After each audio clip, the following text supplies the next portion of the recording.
बेंगलुरु की एक अदालत ने केंद्रीय मंत्री निर्मला सीतारमण के खिलाफ जबरन वसूली के आरोप में एफआईआर दर्ज करने का आदेश दिया है। बेंगलुरु में जनप्रतिनिधियों की विशेष अदालत ने इस एफआईआर को दर्ज करने का आदेश दिया।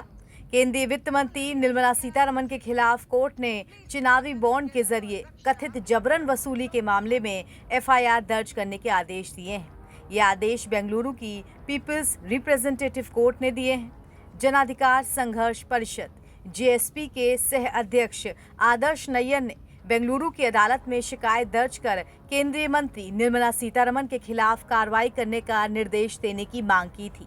ये आदेश चुनावी बॉन्ड के जरिए जबरन वसूली के आरोप के संबंध में आया है। जनाधिकार संघर्ष संगठन से जुड़े हुए आदर्श नैयर ने निर्मला सीतारमण और अन्य के खिलाफ एक निजी शिकायत दर्ज कराई थी। पीसीआर में आरोप लगाया गया था कि चुनावी बॉन्ड के जरिए जबरन वसूली की गई। इसके बाद बेंगलुरु में जनप्रतिनिधियों की विशेष अदालत ने निर्मला सीतारमण के खिलाफ एफआईआर दर्ज करने के आदेश दिए। ये आदेश 42वीं एसीएमएम कोर्ट ने जारी किए हैं। तिलकनगर पुलिस अब निर्मला सीतारमण और अन्य के खिलाफ एफआईआर दर्ज करेगी। इस आदेश पर कांग्रेस के वरिष्ठ नेता प्रमोद तिवारी का भी बयान आया है, जिन्होंने इसे एकदम सही करार दिया है। निर्मला सीतारमण पर एफआईआर के आदेश दिए हैं, कांग्रेस पार्टी कैसे देखती है? मैं न्यायालय के इस आदेश को स्वागत करता हूं और कहना चाहता हूं कि इसकी निष्पक्ष जांच हो। ये आरोप तो हम लगाते रहे, आंकड़े दे के लगाते रहे, कंपनियों का नाम दे के लगाते रहे। यहां तो चल रहा था चंदा दो धंधा लो। जिन लोगों ने चंदा दिया है उनको धंधा मिला है, उनको टेंडर मिला है, उनको काम करने की सरकार से पैसा मिला है। और इसमें बहुत सी ऐसी कंपनियां भी हैं जिन्होंने चंदा दिया है कि ईडी सीबीआई की जांच चल रही थी, धीमी कर दी गई।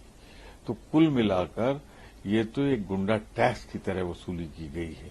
डंडा दिखाओ, वसूली करो।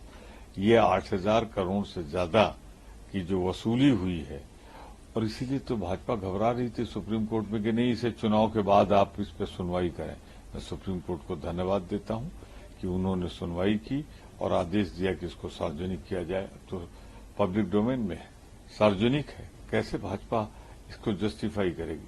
जो मुकदमा है, अगर उसकी निष्पक्ष जांच हुई तो पूरी भाजपा कटघरे में खड़ी होगी। सर, करोड़ों लोग प्रसाद को बात समझकर ग्रहण करते हैं, लेकिन प्रसाद जो है वो लड्डू जो राजनीतिक लड्डू बनते जा रहा है। पूर्व मुख्यमंत्री अपनी यात्रा मंदिर का कैंसिल कर दिए हैं, वर्तमान मुख्यमंत्री का उन पर आरोप। मैं सिर्फ इतना कहूंगा, सब राज खुल गया है, अब कुछ राज नहीं रहा।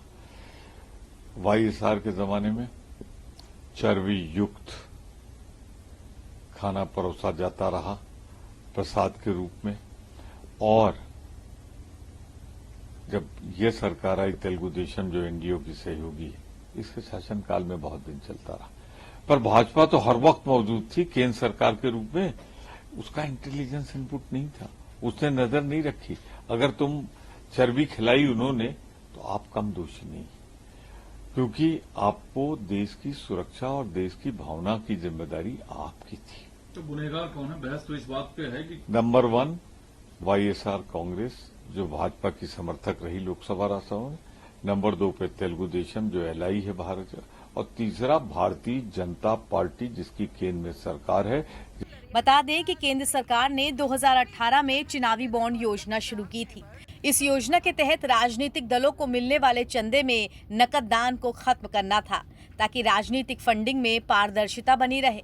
इसके बाद एसबीआई के चुनावी बॉन्ड के जरिए लोग राजनीतिक दलों को चंदा दे सकते थे, लेकिन इसका खुलासा नहीं किया जाता है। पिछले साल विपक्षी दलों के आरोपों और इसके खिलाफ तमाम याचिकाओं के बाद सुप्रीम कोर्ट ने इसे रद्द कर दिया था। एनबीटी ऑनलाइन की रिपोर्ट।